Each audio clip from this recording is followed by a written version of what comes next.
The JuRY Daily Program, brought to you as always by everybody who supports us at payjurydaily.com. We're fucking rocking and rolling here on a Wednesday. By the way, if it's Wednesday, then that means that Thursday is right around the corner. And by Thursday, I mean the day before the most important day of the year, Black Friday. If you want merch from Politics, if you want merch from JuRY, if you want merch from Night Attack, the place to go is stickers or DIAF.com. And the only way to get the free shipping code is to sign up for the mailing list, bit.ly/stickers or DIAF. That is all lowercase, bit.ly/stickers or, and then the letters DIAF. But enough talking about how we support the show. How do you say we just do the damn thing?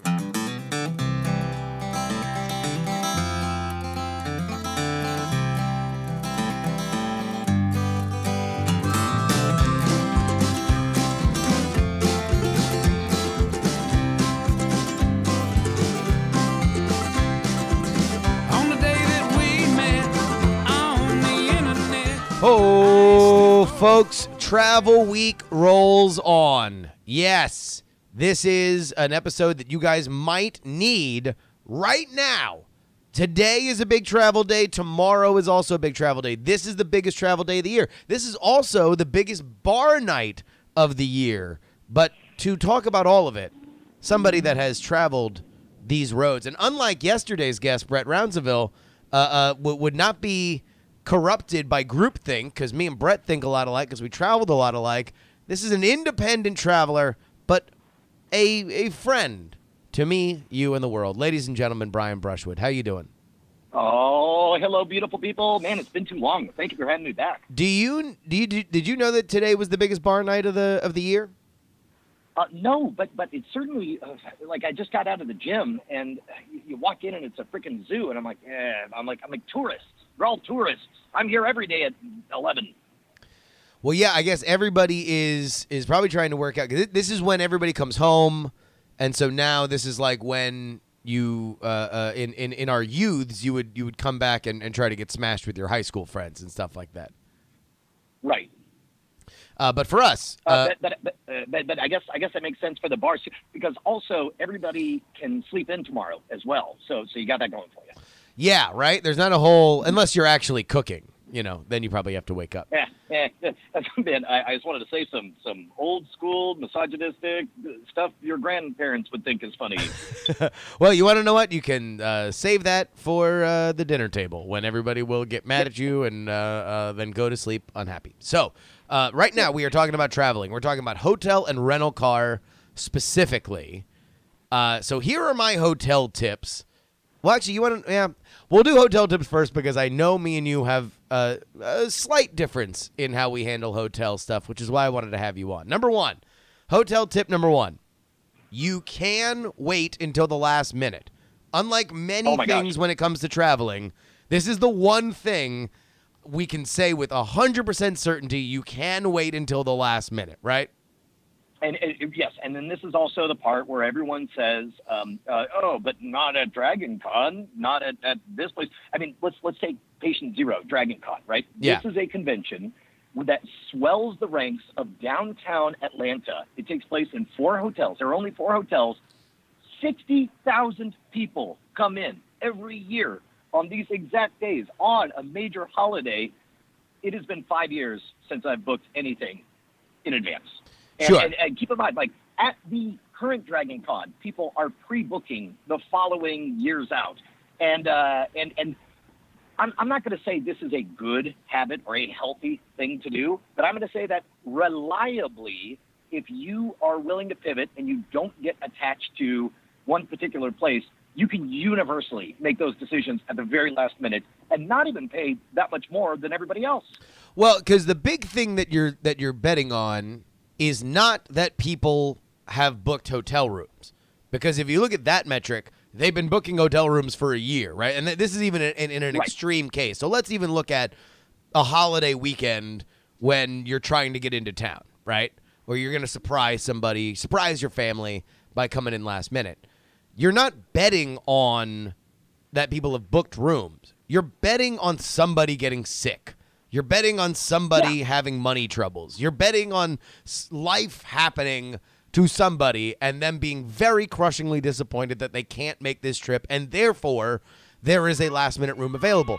And that is a constant. And that is not just likely. That is guaranteed. I mean, that has, there's no way, like, they build business models based on that expectation. Indeed. And there's also the fact that with hotels, there is occupancy in general. Like, very rarely is a hotel sold out soup to nuts, even during holiday seasons.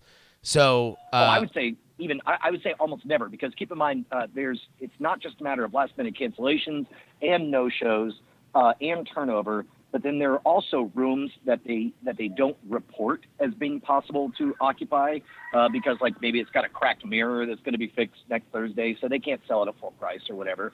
And so as a result, these are the rooms that they can put you in as well. Like, there's the world of getting stuff prepared on purpose in advance, like you're supposed to. Then there's the world of you looking eye to eye with the person behind the desk, and there are so many levers and tools that they can pull and twist that just simply are not available in the world of doing everything on purpose ahead of time.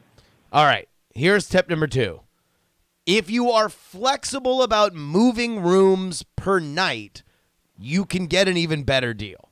And by that I mean, very much. If you can string together, very oftentimes, even on a lot of these last minute hotel booking sites, the problem is when you want to string Friday, Saturday, Sunday together. If you're willing to just stay one night in the hotel you're at Friday, and then you want to book another hotel and another hotel next door and the next door next to that, you can really save a little bit of money, and you can probably get a better room. And now here is the trade-off on that. I know that there are people, I am not one of them, but there are people who love that whole miniature ritual of acting like they're moving into a new apartment. They love to unpack their clothes and put everything up on hangers and whatever. Like, you can do that in this situation, and maybe if you love that ritual, you get to do it over and over and over again. But I would say that if you're comfortable with just a backpack and a carry-on gym bag, and you just never take anything out of it, just everything, if you want to put on clothes, you take the clothes out, you put them on, and you put the dirties in another bag inside your bag, then it's very, very easy for you to just grab that stuff and go on to the next place. But you do have to give up the homemaking if you expect to move room to room every night. And also, let's also say for the disclaimer that this one right here about moving rooms every day, that's far more of a Brian and Justin solo or duo traveler situation and less a family solution, right? In a family solution, you're probably locking it down for the... Yeah, we should point out that all of these have the disclaimer of, like, Bonnie would not like it if we as a family traveled the way Brian and Justin like to travel. Now, I will say that you can probably look into the last minute thing. That is something that you don't have the same rules like you do with rental cars or flights, where you should probably optimally you should book it out a couple weeks. Like that's right. Usually the best way to do it. Of course, there are soft spots in the matrix, but you don't want to count on it. The one last thing about hotels, and this is where I think me and you differ, I am very much more along the side of trying to troll the internet to find where the hidden Easter egg is of where each hotel has listed their lowest prices. You have a more direct route. You like to do it the old-fashioned way and call up each desk and ask, see if you can wheel and deal something. Yeah, and the default thing is you say one adult non-smoking AAA rate. So AAA rate means just don't fuck me. Give me a real number. And then when they get it, like, it's astonishing how quickly it's like, yeah, you know what? If you can knock off $15, I'll lock that in right now. And then, especially for the independent chains or for the family-run establishments, like, they won't even blink at that. Because they just want occupancy. Yeah. All right, here we go. Rental car tips. Now, compared to hotels, you should not necessarily wait to the last minute. There are some places where you have just gigantic overflow. You're always going to be able to find some rental car for a decent price. But in general, what would you say, Brian? What's a safe, like, a week out, 2 weeks out for a rental car? Yeah, I would say rental cars tend to be in the same category as flights. So more than 2 weeks, you're fine, or at least as close to fine as you're going to get. I will share this.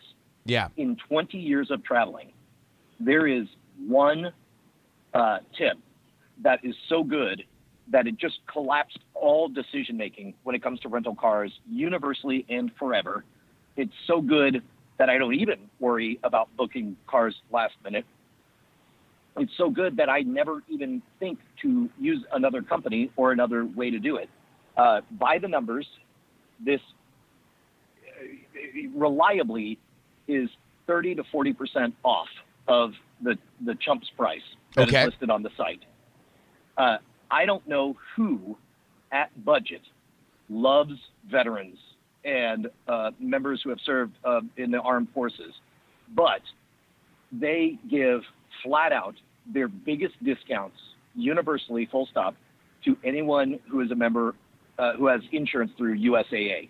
Yeah.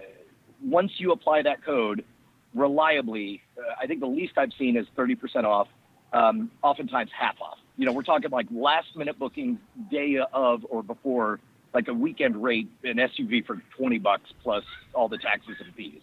It's insane. Now, here's what I would. Go join the armed forces. Yeah.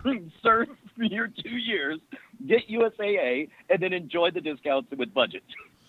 Now, for me, I never really found it profitable or saving me much to become any kind of to pledge my life to one of the rental car companies. I don't think their rewards are very good, and in general, you can wind up getting pretty much the same car from a lot of these bargain basement sites like Hotwire. That is something that you have always been loyal to budget because you have the USAA thing. But for me, I pretty much always go with Hotwire. Like, I'll just get the wild card deal for, $10, and it'll be right there at the airport. I can get behind that, except for the fact that that the other thing that I love is always fast break. Being able to skip the line and just go straight to the car. You give that up when you do the Hotwire thing. So yeah, you're saving a bit of money, but you do. But you know me in lines. You're not a fan. Not a fan. Now, yeah. Open Bayou says that the rates are a lot cheaper off the airport. I've never really found that in any kind of meaningful way.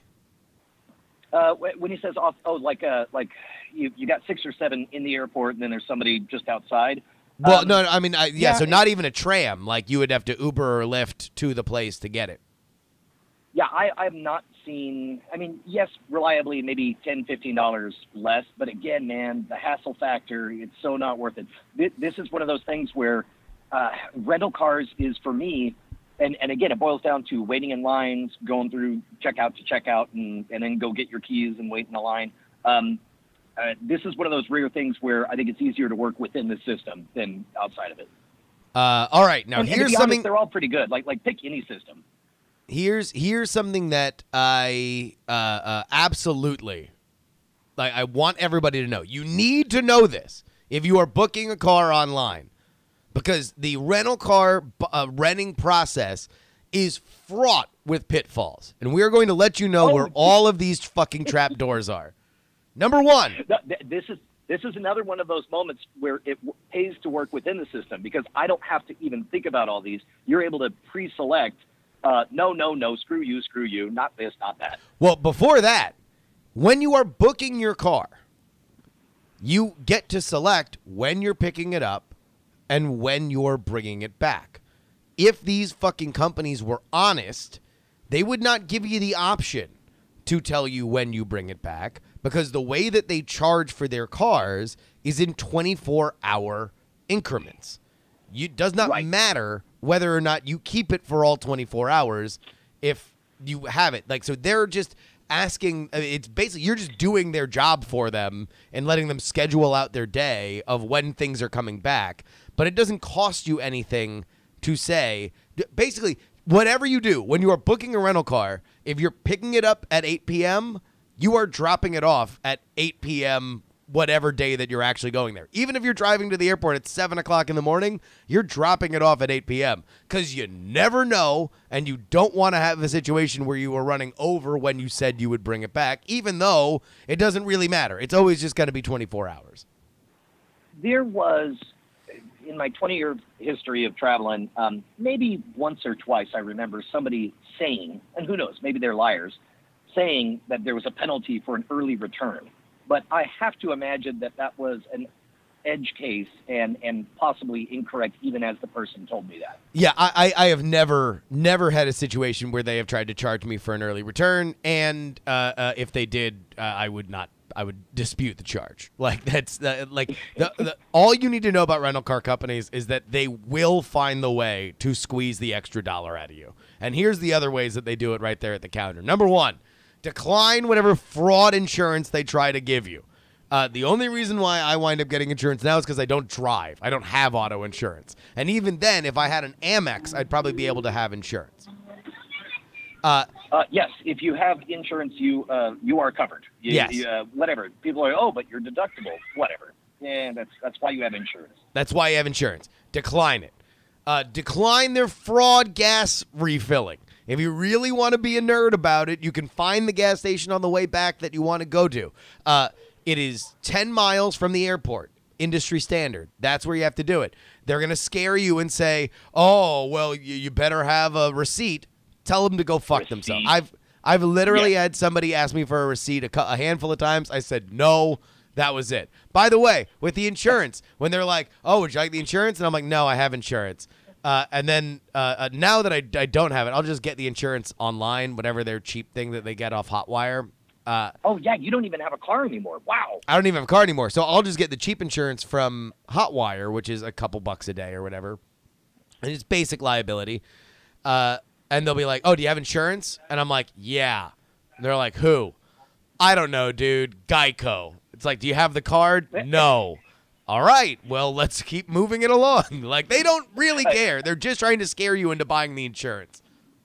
I mean, again, that's another one of those situations where it's like, even you describing this interaction is so agonizing to me that it's like, it's easier to work within the system. Well, then this is one of those where I'm happy to just be loyal. Maybe, Brian, you'd appreciate what I like to call the John Teasdale method. This is a method that I've seen employed by your friend of mine, contender and Action News co-creator John Teasdale, when we were on the road for the Go game. When you travel like this, you eventually just become numb to the phone tree. You know their script better than they know their script. So John would walk up to the rental car counter and just say, my name is John Teasdale. I have a reservation. Here's my ID. I'd like to decline the insurance, and I will bring it back full. And then just refuse to answer any other questions until they gave him his car. Oh, my God. I'm going to have to change my britches. That was amazing. I love this. I love everything about this. Oh, shit. Yeah, so there we go. That was the John Teasdale process. Do you have any other thoughts on rental cars? And then beyond that, we will close with this, the coup de grace of eating on the road. There might be somebody listening to this right now that is hungry and is looking to eat on the road. Final thoughts on rental cars and thoughts on eating on the road.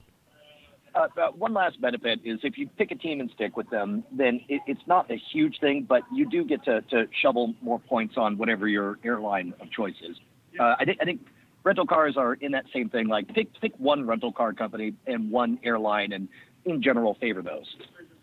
Yeah, I don't know. I mean, I'm all in on the airline. The rental car never, because even their membership rates, even their like discounted rates for like being loyal were always higher than. I always felt like I was getting one over on even the people that were doing the fast break, because I'm getting that same Hertz rental car for, $10. I wound up paying more in fees than I did for the actual rental car. I don't. Maybe that'd be a fun. I'm going to use air quotes when I say fun, but that could be a fun side trip. Is just poke around and take a random test case and see just how good those USAA discounts are for me. All right, eating on the road. Give me your king of eating on the road. Your tips and tricks for eating on the road. Have you shared publicly the story of sort of, I couldn't tell if it was indignation the first time you saw it, but then instantly became the way, the truth, and the light for you? Oh, no, it was brilliant from the second I saw it. Yeah. Guess what? When you're driving, it's hard to eat anything that requires a spoon. But if you just hold your Wendy's chili like a hot cup of cocoa, just slurp it on down, it's fantastic. Rich in protein. Also, I guess part of the way Wendy's does things is they're constantly cooking patties. So the moment those patties are finished, they don't want to overcook them and ruin them. So if nobody buys it, they just cut it up and throw it in the chili. So as a result, later in the round of the slow simmering chili, you'll have more and more beef. So not only is it a good dollar value and a good calorie value, it's also a very convenient thing because you just grab yourself a cup. And here's the other travel tip: when you're driving, turn on the AC. And instead of you blowing on your chili to cool it down, that's dumb. You have a machine to do that. You just sort of hold it right in front of the AC vent, and then you get what looks like a little mister as it blows steam and it cools everything off. Oh, man, I should have asked Brett about this yesterday, but his greatest, he got snowed in Cleveland one year with the Go game and discovered trunk pizza. He just bought a pizza and threw it in his trunk. It was sub-zero. It was sub-freezing. So he just had refrigerator pizza in his trunk at all times for like a week that he was snowed in. Oh, my God, that is brilliant. That's amazing. There we go. Trunk pizza and sipping the chili. I don't know if I've told you this, but I've brought in the upper crust version of your Wendy's chili trick. And now as soon as I get off any flight in an airport that has a United Club, I'll just wait out. Well, normally I'd be just sitting by the baggage carousel pulling my pud. No. Walk into the United Club, pour myself a little soup in a coffee cup, in a to-go coffee cup, take myself a little soup on the way down. That's brilliant. I guess that's also, this is one that only recently have I had a more relaxed schedule and been able to do this. It used to be everything was about efficiency, about GTFO, and like we would land and me and the stage manager would always split up. One of us would get the bags, the other would get the rental car, and on we'd go. But now that I'm traveling solo a little bit more, anytime there is baggage, it occurs to me, like we land, and if the schedule's soft enough, it's like, well, I could go stand and wait for a machine and an alarm to blare, or I believe there are bars on the inside here. Let's just hang out for 30 or 40 minutes or whatever. And then you're going to go to the guy, and the guy's going to be like, your bag, sir, and then you're going to be able to walk right off. Exactly. I mean, that's pretty much it. All right, real quick, we'll do the mail, and then we'll get you out of here. Tony Lay on YouTube writes, missing the 6-foot gap exit at Orlando sucks. This is the Orlando International Airport. It is... Oh, my God, you are not kidding. It is forever and ever and ever. Yeah, missing it 2 times because there's a near demolition derby on the 400-foot. Trying to get to that 6-foot gap warrants a Fury Road behavior, even from a quiet, patient simpleton like myself in a crappy 09 Mitsubishi sedan with low-level odds. Sean on YouTube says, the most annoying airport in the world is Frankfurt. Turn off your logic center and follow the signs blindly. I mean, didn't that get Germany in trouble once? Literally any airport with a bus for connection is also horrible. Dav tells a longer story that we might save for tomorrow. But David, have you flown much out of Denver International Airport, Brian? Oh, yeah. Look, man, I heard you have stories to tell. I know that my worst TSA experience ever was at Denver. Oh, really? Yeah. And man, this was, it's actually kind of normal. I don't know. It's kind of unfair because this was shortly after 9/11, and so everyone was crazy and bad everywhere.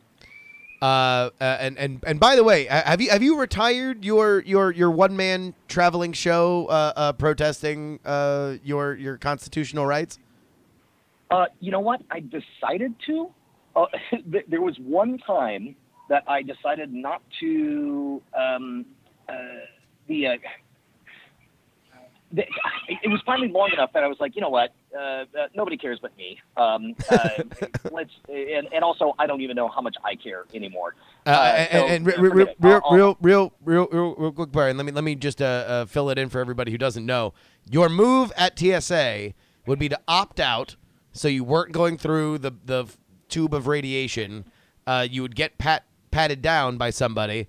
And then to expedite the process, you would sit down crisscross applesauce on the ground until somebody patted you down? Well, so that's the thing, right, is they figured out, and by the way, for anyone who, like, I'm not scared of the radiation, and I'm not scared of people seeing my junk. I'll run through naked on a dare. But I'm one of those misty-eyed constitutionalists who believes that the Fourth Amendment is for reals, and the very act of doing a highly intrusive search, it basically, if we're going to do a highly intrusive search, it should be awkward for both of us. There's, I don't like the magic trick of making something seem common and civil. That is neither, or that should be neither. But at any rate, so I would always opt out, and then they would always do this weird ass thing where there would be this punishment 15 minutes that they'd wait. Clearly, like nobody's doing anything. So they would just sit there and ignore you for 15 minutes until finally they come and get you and then walk you through. And so I would, to speed things along, make things socially awkward by sitting down, which has yielded very interesting results. But the one time that I was just like, whatever, like nobody cares but me. The one time since 2001 that I was like, yeah, I'll do the scanner. I immediately got flagged and went straight to getting the full body pat down. So I've never once not gotten the full experience. Just one time I did it with extra irradiation. That's awesome. All right. David writes, I directly work for the Denver International Airport, and I have to say that it has totally earned its #1 spot as the best airport in the United States. The airport is only 25 years old, and everything feels new. TSA is blazing fast, and flights are very rarely late. And we, in an angry voice, don't get fog delays like godforsaken SFO every 5 minutes. Oh, yeah. No, that's a legit point, actually. That's a fact. I don't know if Denver is the best airport, but SFO is the worst. I will not. I mean, certainly in terms of flying in, there's a reason why when I was traveling professionally, it involved me waking up at 6:50 in the morning so I could get there on the first flight out, because there is no guarantee that you are going to get out on anything but the first flight out. David continues, I just don't get your problem with DIA. You have to walk more? Isn't a single line of gates simpler than branching hallways or others? I add editorially, no. I continue now with David's email. Here are some more bad news. DIA is starting a project to double the size of all concourses. So those nice hallways are now going to be twice as big, you baby. If you think DIA is bad, you should see Beijing. It can be literal miles of walking between security and your gate. Lastly, I have access to everything in DIA, including the mass graves, and I can confirm the nest of lizard people living underneath the terminal. If it helps, I'm white and not a biased Colorado native. Hey. So what I have, generally thinking, outside of that TSA experience, generally speaking, good feelings about DIA. They play that jaunty tune. They play like Farmer in the Dell when the subway gets to the stop and all that stuff. Yeah. I love it. My biggest problem with DIA, and again, this is from my experience as a connecting passenger 90% of the time, is that since they don't segment rigidly, like this is United, this is Frontier, this is Southwest, they just have these gigantic hallways that all look the same. I've oftentimes found myself landing in Denver International Airport and finding, because it is only one great hall, I now have a mile and a half to run with 2 roller bags because my flight just started boarding a mile and a half away. No, you're right. That is the one airport that I do have consistent memories of doing marathons. So that really is my big problem with Denver International Airport. Is it's a fine place. You're absolutely right. That stuff was on time always, but boy, howdy, is it definitely a pain in the ass to connect shit through there. All right, I want to thank my guest, Brian Brushwood. Brian, I know you got a bunch of really awesome stuff coming up with Scam Stuff tomorrow. Where can people... Well, you can go to scamstuff.com, but if they want to sign up for the mailing list, I know that's where all the dope shit comes. Where can they go and do that? Yeah. As a matter of fact, if you're listening live, sign up. Just go to scamstuff.com, sign up for the email list. I think we're gonna do our sneak. Like everyone else, we're gonna cheat and go a little bit early on Black Friday. But the email list is always the people who get that message first. Absolutely, and you're gonna get all the hot deals. Brian, thank you so much for hanging out. Dude, great to hang. All right. Folks, if you want to support this show, then go ahead and head over to payjurydaily.com. You better sign up for my mailing list too, bit.ly/stickers or DIAF. That is all lowercase and the letters DIAF. Email us, jurydaily@gmail.com. Twitter, Instagram, Snapchat @JustinRYoung, and join our Discord, bit.ly/jurydiscord. A big, heaping Thanksgiving helping of high thoughts tomorrow. Thanks to our big grand jury patrons, the Jen, PD Rave, Non-Specific, Rock and Roll, Martian, Joe Acosta, Will, Redneck Tech, and James. Again, folks, please give a round of applause to Mr. Wacky. And until tomorrow, please,